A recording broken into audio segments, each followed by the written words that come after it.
It is exactly 11 o'clock. So I've hit go live and it tells me it's setting up my meeting on Facebook Live. Now, yep, we're live. Hello and welcome to Tea and New Book Tuesday. I'm Lisa. I'll be your librarian today. As always, we are going to talk about books that have been pre-ordered by Mobile Public Library. They're on their way. Some have arrived. Many will be ready on their release date or within a few days of that.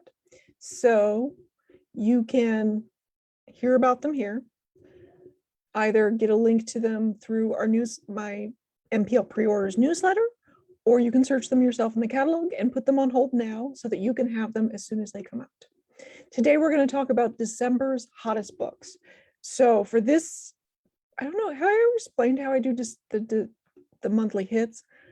I go and find a draft of the new book flyer and I get all the books from there. So this is basically a preview of what is going to be on the December new book flyer, which is one of the shorter flyers of the year. I guess people don't release a lot of books in December. Or maybe this is still like a weird rhythm to this from COVID or whatever. I don't know. But I only have a few titles for today, and I only have a few titles for the discussion board at Goodreads, our Tea and New Book Tuesday group. I've already got that up, but there was only like 4 or 5 series updates. So we'll talk about those, and I can also go over, which I will do after the giveaways. I can go over what we're going to do this month because it's going to be a little different. I had to smash some episodes together to fit everything in, partly because I want to do a special episode towards the end of the year towards the end of the month about all of the Christmas titles that have come out. So we'll cover those. But first, your favorite part of Tea and New Book Tuesday and my favorite part of Tea and New Book Tuesday, the giveaway. Now, I think I had 1 book left last week. Did I? I might not have. No, I didn't have any left because the last 3 weeks, every book has gone on Tuesday. Last week it was in the afternoon. Week before that, it was like at 11:30, everything was gone. And the week before that, it was also on Tuesday. So I went ahead and asked the acquisitions librarians who get a lot of our ARCs to send me more books. Just send me whatever you got and we'll figure it out. And I went ahead and added a couple of nonfiction, which I know you guys prefer fiction. I can tell you prefer fiction and I understand. But hey, you might find some of this nonfiction interesting and it's a free book. So why not? So let's start with the nonfiction. Oh, and by the way, we're giving away 6 books this week, 3 of which aren't out yet. So we have a lot of new releases. They're all coming out in December. Okay, so our first book is A Brief History of Motion, From the Wheel to the Car to What Comes Next by Tom Standage. So this is from the best-selling author of The History of the World in 6 Glasses, an eye-opening road trip through 5,500 years of humans on the go, revealing how transportation inevitably shapes civilization. So that's A Brief History of Motion. Next up, we have Becoming Abolitionists, Police Protests and the Pursuit of Freedom by Derek Purnell. So this is a bold invitation to imagine a more just, safe world without the police, following activist Derek Purnell's journey to embrace police abolition. So it's how she came to decide that this was the way we should go. She is a human rights activist, a lawyer, a writer, and a community organizer. So there we go. That's that one. Now, our first fiction book is Wayward by Dana Spiotta. She wrote Stone Arabia, Innocence of Others, and Eat the Document. This is about, wait a minute, I had to pull it from like a thing that's in here because they didn't just give me a description of the book.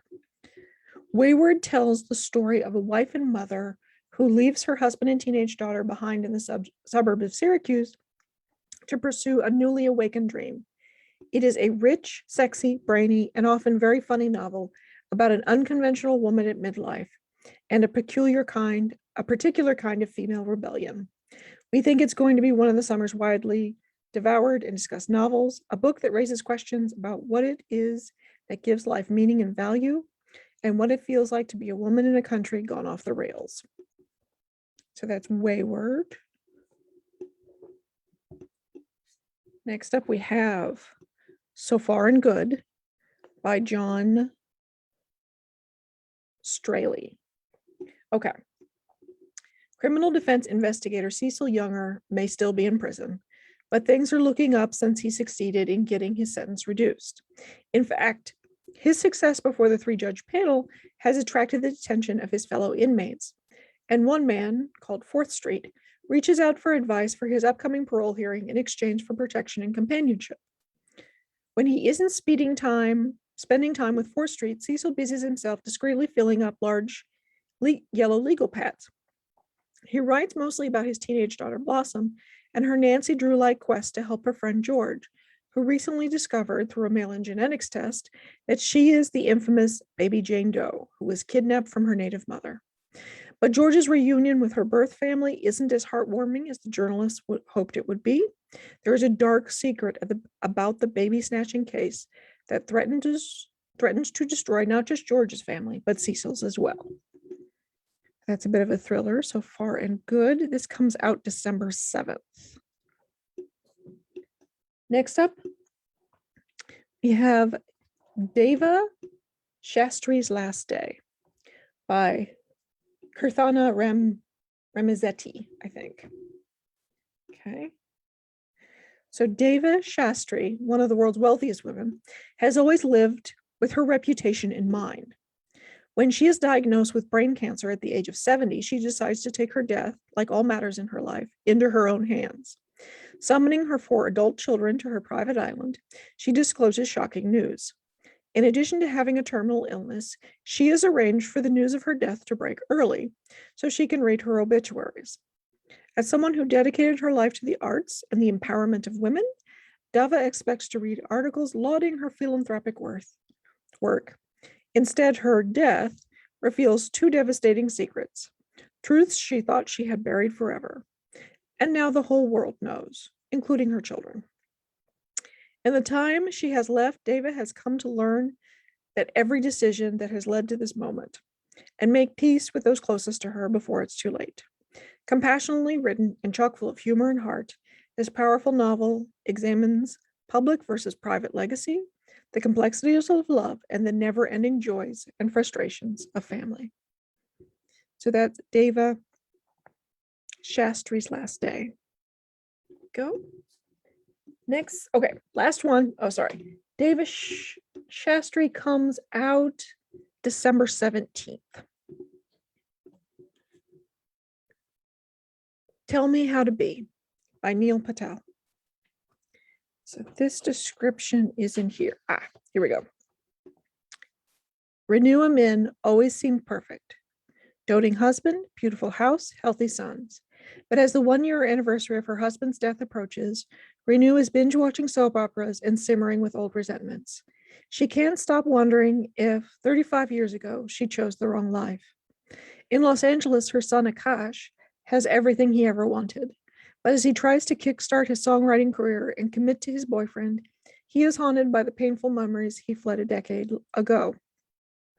When his mother tells him she is selling his family home, Akash returns to Illinois, hoping to finally move on. Together, Renew and Akash pack up the house, retreating further into the secrets that stand between them. Renew sends an innocent Facebook message to the man she almost married, sparking an emotional affair that calls her into question everything she thought she knew about herself. Akash slips back into bad habits as he confronts his darkest secrets, including what really happened between him and the first boy who broke his heart. When their pasts catch up to them, Renew and Akash must decide between the lives they left behind and the ones they've since created, between making each other happy and setting themselves free. So that's Tell Me How to Be There we go. As always, if you want any of these books, put the name or the title of the book in the comments below, along with your MPL location for pickup. I will give the book to the first person to put that book's name in the comments, and I will message you back, or I will comment on your comment to let you know that I'm sending it to whichever branch you mentioned for you if you were the first one. So I think that's good. I think we got everything. We can move on. Oh, my tea this morning was my Fiore lemon lavender, which was lovely. I've moved on to water though, because basically I didn't have time to make myself a second cup of tea. All right, so let's get into our slides. Let's talk about what's coming up. So if we go here, I can show you these, and I can move that, and I can do that, and I can hit that. There we go. All right, Tea and New Book Tuesday upcoming. Obviously today we're going to talk about December hits. Next week we're going to talk about yellow labels. Those are mystery, crime, thriller, and suspense, which all get a yellow label at Mobile Public Library. There is a decent number of those. There's only a small number of literally every other genre, so I'm putting them all together on November 16th. So that will be romance, historical fiction, science fiction, fantasy, and horror, or whatever of them I can find. And on November 23rd, which is the Tuesday before Thanksgiving, I'm going to go over 2021's Christmas titles that, by the way, started coming out, I think, in July. Definitely by August. It was ridiculous. But I have made a list of them, and we will go over them then. All right. Moving on to our books of today. We only have 5 books today, because as I said, December doesn't seem to be a terribly popular time to release a book. And the 2 popular dates in December for when everything's being released is December 7th, which makes sense because it's often like the first Tuesday of the month, and December 28th. So basically every publisher went, how do we avoid Christmas? Let's just get away from Christmas. We'll be on one end, we'll be on the other end. Starting with Bright Burning Things by Lisa Harding, which comes out December 7th. Okay. Sonia used to perform on stage. She attended glamorous parties, dated handsome men, rode in fast cars. But somewhere along the way, the stage lights Sonia lived for dimmed to black. In their absence came darkness. Blackouts, empty cupboards, hazy nights she could not remember. Haunted by her failed career and lingering trauma from her childhood, Sonia fell deep into an alcoholic abyss. What kept her from losing herself completely was Tommy, her son. But her love for Tommy rivaled her love for the bottle. Addiction amplified her fear of losing her child. Every maternal misstep compelled her to drink. Tommy's precious life was in her shaky hands. Eventually, Sonia was forced to make a choice: give up drinking or lose Tommy forever. Bright Burning Things is an emotional tour de force, a devastating and nuanced look at an addict's journey through rehabilitation and redemption. We will also be buying this on audio. So if you're interested in Bright Burning Things by Lisa Harding, it comes out December 7th. All right. The Shadows of Swanford Abbey. Know that. Julie Klassen. Klassen? I don't know. Anyway, news of her brother's worrisome behavior spurs Miss Rebecca Lane to return home to her village. Upon her arrival, he begs her to go to nearby Swanford Abbey, a medieval monastery turned grand hotel rumored to be haunted. Feeling responsible for her brother's desperate state, she reluctantly agrees to stay at the Abbey until she can deliver his manuscript to a fellow guest who might help him get published, an author who once betrayed him. Soon Rebecca starts seeing strange things, including a figure in a hooded black gown gliding silently through the Abbey's cloisters at night. For all its renovations and veneer of luxury, the ancient foundations seem to echo with whispers of the past, including her own.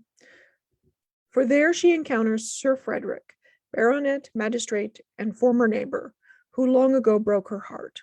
Now a handsome widower of 35, he is trying to overcome a past betrayal of his own. When the famous author is found dead, Sir Frederick makes inquiries and quickly discovers that several people held grudges against the author, including Miss Lane and her brother. As Sir Frederick searches for answers, he is torn between his growing feelings for Rebecca and his pursuit of the truth. Miss Lane is clearly hiding something. All right, if you are interested in Shadows of Swanford Abbey, it comes out December 7th. All right, time to leave December 7th behind for the end of the month. The Replacement Wife by Darby Kane. A domestic suspense novel that asks how many wives and girlfriends should disappear before your family notices. Elisa Wright is a mom and wife living in a nice, quiet life in a nice, quiet town. She's also convinced her brother-in-law is a murderer. Josh has one dead wife and one missing fiance, and though he grieves for them, he starts dating someone new. Eliza fears for that woman's safety, and she desperately wants to know what happened to her friend, Josh's missing fiance. Searching for clues means investigating her own family, and she doesn't like what she finds. A laptop filled with incriminating information, other women. But when Eliza becomes friends with Josh's new girlfriend and starts to question things she thinks are true, Eliza wonders if the memory of a horrible incident a year ago have finally pushed her over the edge and Josh is really innocent. With so much at stake, Eliza fights off panic attacks and a strange illness. Is it a breakdown or something else? The race is on to get to the truth before another disappearance, because there's a killer in the family. Or is there? We are also getting this as an audiobook in case you like your books that way. If you're interested in The Replacement Wife, it comes out December 28th. All right. The Sorority Murder by Alison Brennan. A popular sorority girl, an unresolved murder or unsolved murder. A campus podcast with chilling repercussions. Lucas Vega is obsessed with the death of Candace Swain, who left a sorority party one night and never came back. Her body was found after 2 weeks, but the case has grown cold. 3 years later, while interning at the police examiners, Lucas discovers new information, but the police are not interested. Lucas knows he has several credible pieces of the puzzle. He just isn't sure how they fit together. So he creates a podcast to revisit Candace's last hours. Then he encourages listeners to crowdsource what they remember and invites guest lecturer Regan Merritt, a former U.S. Marshal, to come on and share her expertise. New tips come in that convince Lucas and Regan they are onto something. Then shockingly, one of the podcast callers turns up dead. Another hints at Candace's secret life, a much darker picture than Lucas imagined, and one that implicates other sorority sisters. Regan uses her own resources to bolster their theory and learns that Lucas is hiding his own secret. The pressure is on to solve the murder, but first Lucas must come clean about his real motives in pursuing this podcast before the killer silences him forever. We are also getting this one on audiobook. If you're interested in the sorority murder, it comes out December 28th. All right. 20 Years Later by Charlie, I think, Dunley?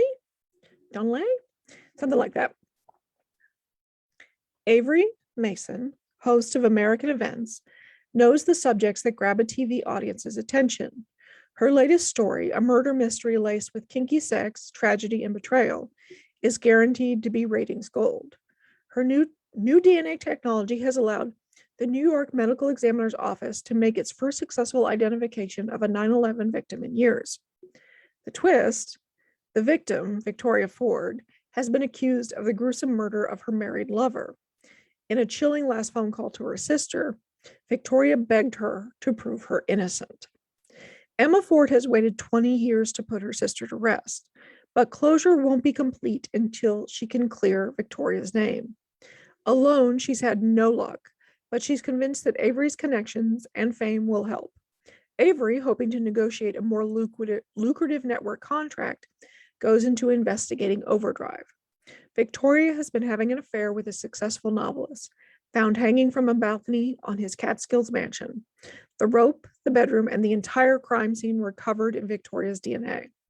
But the twisted puzzle of Victoria's private life belies a much darker mystery. And what Avery doesn't realize is that there are other players in the game who are interested in Avery's own secret past, one she kept hidden from both the network executives and her television audience. A secret she thought was dead and buried. That's the one that sort of piqued my interest this morning. I was like, if you're interested in 20 years later, it comes out December 28th. All right. That was our books for this week. Don't forget, if you want to enter the giveaway, I'm not going to pick up all of them because there's 6 of them. You got to put the title of the book you want in the comments below and your MPL location for pickup. If you want to sign up for the MPL pre-orders newsletter, there is a link in our description that will have all the upcoming books that I gave you descriptions for, the 5 that were on the paper, not the ones that I'm giving away. And you can click on those titles and go straight to our catalog to put them on hold if you want. Also join us on Goodreads. Our Goodreads group continues to grow. And I already have the discussion board post up with the series updates for December. So you can see those. It looks like that is everything. So I will join you guys next week. I'll see you then so we can talk about December yellow labels. All right, guys. Bye.